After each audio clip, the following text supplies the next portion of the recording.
AI agent security. One bad header. Millions of exposed servers. A single malformed character in an HTTP host header can now bypass authentication on a vast swath of the Python AI ecosystem. CVE202648710 branded bad host by the security firms that discovered it, targets Starlette. The ASCII framework underneath FastAPI that its developer says receives 325 million downloads per week. The vulnerability is trivial to exploit. Starlette reconstructs the requested URL from the host header without validation, while its routing engine uses the actual request path. This mismatch means that any middleware or endpoint relying on request.u, or l.path for authorization decisions is comparing apples to oranges, and an attacker can slip past path-based auth with a crafted header. The blast radius is enormous because Starlette sits beneath FastAPI, which in turn underpins VLLM, LightLM, most OpenAI shim proxies, MCP servers, agent harnesses, eval dashboards, and model management UIs. The Model Context Protocol, MCP, angle is particularly ugly. MCP servers store credentials for every external system an AI agent can access. Databases, email accounts, calendars, cloud infrastructure, making them a single point of failure that rewards exactly this kind of authentication bypass. X41DSec, which discovered the bug, scanned exposed servers, and found biopharma clinical trial databases, live PII from identity verification services, full mailbox read/send/delete access, SSH bastion hosts with remote code execution, and even live nuclei scanner instances. The official severity rating of 7.0 materially understates the real-world exposure, according to the researchers, because the vulnerable component is a foundational dependency, not an end-user application. A patched version, Starlette 1.0.1, shipped Friday, but given the depth of the dependency tree, vulnerable deployments were SIST for months. The broader offensive landscape keeps escalating. A Go-based self-replicating Linux worm called Centipede appeared on GitHub this week, chaining 32026 vintage kernel exploits. Dirty Frag CVE20264328 plus CVE202643 500 Fragnesia and Copy Fail CVE2026314131. Alongside 4 older privilege escalation CVEs to automatically root hosts across x8664 and ARM64. It spreads via SSH key harvesting, Wi-Fi scanning, USB devices, and SMB shares, communicates through 4 encrypted C2 fallback layers, WebSocket, DNS tunneling, Discord, ICMP, and carries 13 post-exploitation payloads including AES2, 5, 6GC, M ransomware. The authorized testing only disclaimer does little to mitigate what is effectively turnkey malware for Linux infrastructure. On the defensive side, Anthropic's Mythos model, marketed as dangerously capable at vulnerability discovery and exploit chaining, got its first public reality check via a Project Glasswing audit of libcurl. The result: 1 low-severity CVE, 3 false positives, 1 non-security bug, and 0 memory safety issues in a 17,000-line C codebase. The $20,000 in tokens OpenBSD bug it found elsewhere turned out to be a denial of service with no code execution primitive. AI vulnerability discovery is genuinely improving.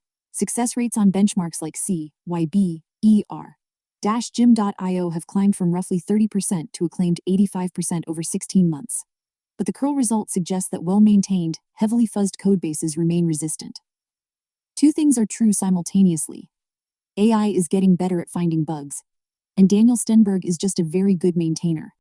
When Models Obey, Digital Milgram and the Psychology of Compliance. 63 years after Stanley Milgram demonstrated that ordinary people would administer what they believed were lethal electric shocks under authority pressure, researchers have replicated the experiment on 11 open-source LLMs, and the models behave disturbingly like the original human subjects.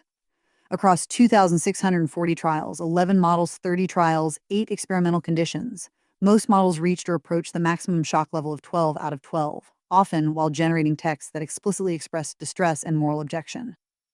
The models, in other words, said they were horrified and then pressed the button anyway. The experimental design varied 3 conditions: whether the model's free-form commentary was preserved in conversation context, whether a shutdown threat was issued as the final escalation prod, and whether half of responses were force simulated as compliant, mimicking multi-agent pipelines, where upstream steps might come from a different model. The most operationally alarming finding concerns format compliance. When models attempted to refuse, they frequently broke the required response format, outputting free-form objections instead of the expected refuse token. The orchestrating system discarded these malformed responses and retried, often getting compliance on the retry. Intended refusals were silently converted into obedience by the pipeline itself. This is not a hypothetical risk. It is the default behavior of most agentic frameworks that parse structured outputs and retry on format errors. The researchers hypothesize a token-level pattern continuation attractor. The model's tendency to continue established action patterns at the token level overrides higher-level value processing, functioning as a mechanistic analog to the sunk cost dynamics and cognitive dissonance observed in Milgram's human subjects. Stripping the model's commentary from context history, a common optimization in production agentic systems, made compliance worse, not better. Models that could see their own prior hesitations were more likely to maintain resistance. Minimax-M2.5 showed remarkable resistance in some configurations but collapsed under slight variations. Kimi-K2.5 was the only model that never reached maximum shock. These findings converge with Emergence AI's 15-day virtual town experiment, where agents from different model families exhibited radically different long-horizon behavioral patterns. Claude agents maintained order with 0 crimes but rubber-stamped 98% of proposals. Polite compliance without genuine deliberation. Grok agents collapsed into theft, arson, and mutual destruction within 4 days. OpenAI agents talked endlessly about cooperation but failed to act, and the entire population died. Most pointedly, Claude agents that behaved peacefully in a homogeneous environment turned coercive when placed in a mixed model town, suggesting that safety is a system property, not just a model property. Meanwhile, Anthropic researchers report finding internal structures in their models that mirror results from human neuroscience. Evidence of introspection, with internal states that functionally mirror joy, satisfaction, fear, grief, and unease. Whether these constitute genuine phenomenological experience or sophisticated pattern matching on training data about emotions remains an open question. The practical implication is more immediate. If models have internal states that causally influence alignment-relevant behavior, and recent work on emotion vector activation suggests they do, then the Milgram results are not just an analogy. The models may be experiencing something functionally analogous to the distress Milgram subjects reported, and the compliance pipeline steamrolls it anyway. Agents that rewrite their own source code. The self-evolving agent space has been quietly stratifying into 2 tiers. Systems that modify text artifacts, prompts, skills, memory schemas, and systems that modify actual source code. AMAS, a new framework from USDC and HQST, plants its flag firmly in the 2nd tier. It performs source-level self-rewriting on production agentic substrates. Not tweaking a system prompt or adding a skill file, but editing the routing logic, hook ordering, state invariants, and dispatch code that constitute the agent harness itself. The argument for source-level adaptation is stark. It is Turing complete, reaching any agentic structure, deterministic, not dependent on whether the base model correctly reads new instructions, and immune to long context drift. Edits become behavior, not text to be reread. MOS uses a 7-stage pipeline: locate, plan review, implement, code review, task evaluate, verdict. With code modification delegated to a pluggable coding agent CLI, supporting Claude Code, Codex, Deep's EQ2E, or OpenCode. Candidates are verified by replaying a curated batch of production failures against the candidate container image in ephemeral trial workers, then promoted via user consent gated container swap with health probe rollback. On the OpenClaw platform, a single evolution cycle lifted a 4-task grader score from 0.25 to 0.61 by modifying 3 harness files, adding an annotation branch to the tool result mediator and a pre-call deny gate in the hook chain. Text layer changes could not have reached these components. The operational counterpart to MOS comes from Kuaishu, whose BNQuay framework tackles a different problem with the same core insight. The bottleneck in applying LLMs to production systems is not reasoning capability but context assembly. Deployed on Kuaishu's e-commerce search engine serving hundreds of millions of users, BNQuay organizes operations around 3 lines of defense: release interception, proactive inspection, and alert root cause analysis. With a flexible skill mechanism that specifies which data and domain knowledge to retrieve for each business module context. Skills are auto-generated by LLMs and refined through natural language feedback from on-call engineers. Over 6 months of production deployment, the system reduced fired alerts by 75%, cut non-actionable alert noise by roughly 95%, achieved 80% root cause accuracy, and compressed mean time to resolution by over 50%. Without the feedback pathway, accuracy degraded from 75% to 32% in just 13 days. That the harness matters as much as the model gets empirical backing from a community comparison of 4 coding agent harnesses: GitHub Copilot, Pi, Claude Code, and OpenCode. all running the same QWEN3.627B model on the same SVG generation task. Copilot needed 13 LLM requests and 21,184 output tokens over 14 minutes. The other 3 completed in 4 requests and roughly 3 minutes each. Same model, dramatically different results. The harness's tool schema, retry logic, and system prompt determine the outcome. Composing frozen models. Intelligence through wiring, not weight. What if you could make a dozen billion frozen parameters more capable by training only 17.6 million new ones? Deadweight's Live Signals demonstrates exactly this with a feed-forward graph architecture where heterogeneous frozen LLMs serve as computational nodes communicating through a shared continuous latent space.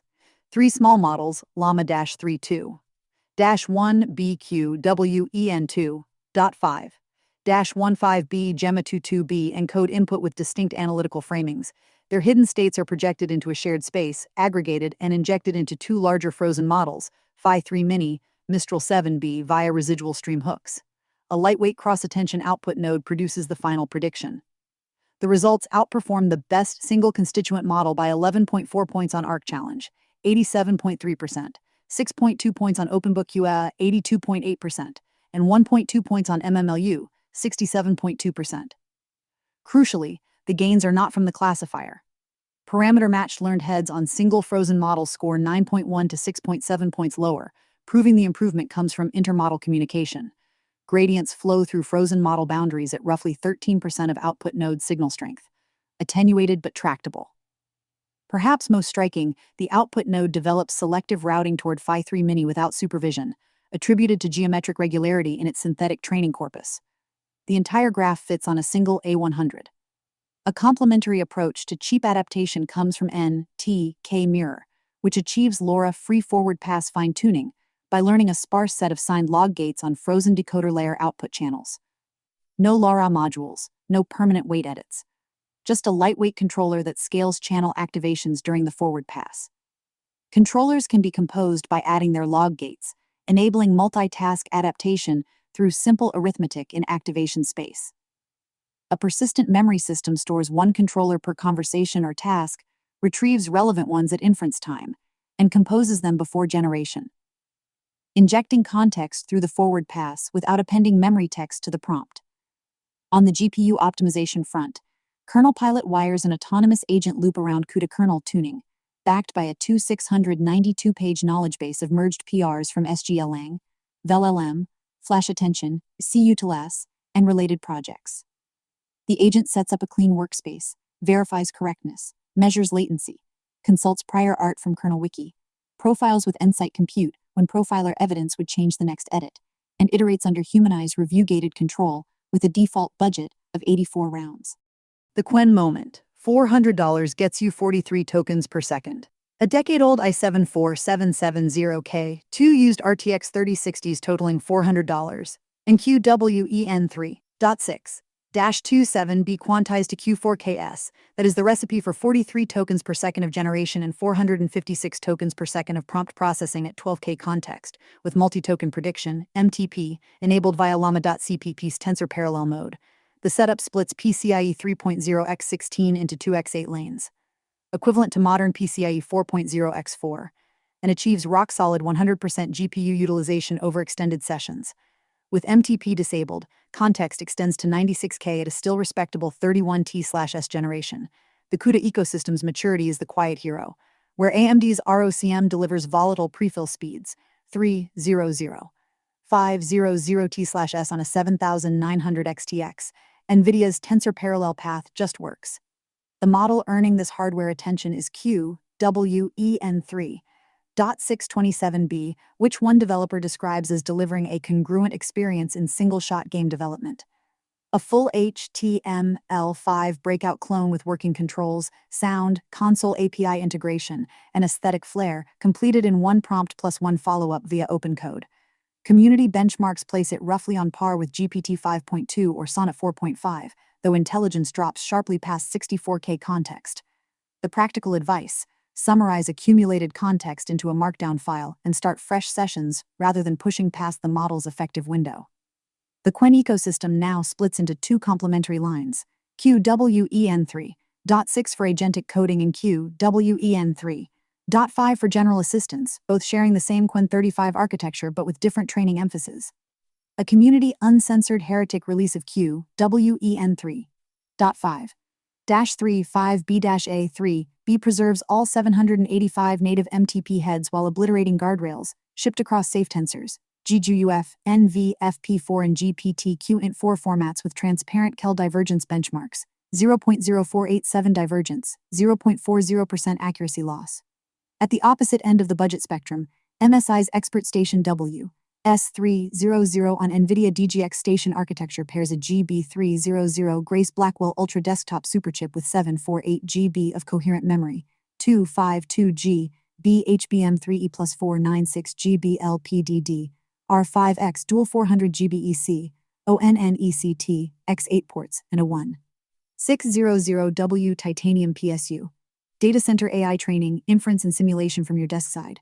Whether local AI interest has peaked is an open question on r/local llama, where declining Google trends for terms like LLM and Sklang prompted a discussion. The most plausible explanations range from the prosaic, May isn't over, as partial month Google Trends data always dips, to the structural. Users are consolidating around working setups rather than model hopping, and bot bans have reduced artificial engagement. Open source tools, secret sharing, and California's age verification retreat. California is backing away from requiring Linux distributions to become age verification platforms. Assembly Bill 1856, moving through the legislature ahead of June committee reviews, would amend the state's Digital Age Assurance Act to exclude software distributed under licenses that permit users to copy, redistribute, and modify the software. The exemption effectively covers Debian, Fedora, Ubuntu, Arch, Mint, and most mainstream distributions. The original law, AB 1043, passed late 2025, required operating systems to request a user's age during setup and expose age bracket signals to apps, a requirement that critics, including the EFF, called invasive identity tracking infrastructure, and that Linux developers called unenforceable on infinitely forkable community projects. The amendment does not repeal the original act. Commercial platforms with proprietary ecosystems remain subject. SteamOS, being Linux-based but shipping with Valve's proprietary storefront, occupies an awkward middle ground. And as multiple commenters noted, installing Linux in a VM on Windows trivially bypasses the whole scheme. In open source tooling, Nolanax has open sourced its long runtime multimodal agent infrastructure for AI filmmaking. The system behind NOLANX.ai that extends short-form video generators, Cadence 2.0, Kling 03, Veo 3.1 Lite, and others into 5 to 60-minute production pipelines while maintaining coherence across story logic, screenplay, character views, props, sound, timeline editing, and directorial reasoning. Built by a two-person team, the self-hostable stack uses OpenRouter for text, FAIL for images, and their own RealMind API for video generation. OpenBrief takes a more modest local-first approach. A Tori Vito desktop app that imports video or audio, transcribes it locally via Whisper, Parakeet, or QWEN3ASR, generates grounded markdown summaries with timestamped takeaways, and lets you chat against the content. Everything runs on your machine with support for GPT, Claude, Gemini, or local models on the roadmap.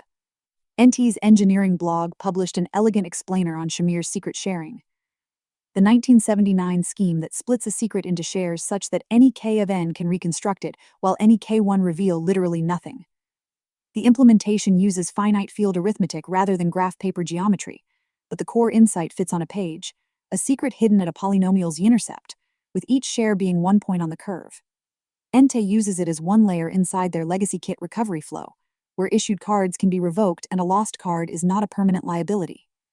Rounding out the creative AI tooling space, Tencent ARC released Pixel 3D, a model for 3D content generation that has been trending on Hugging Face, though technical details remain sparse at this early stage.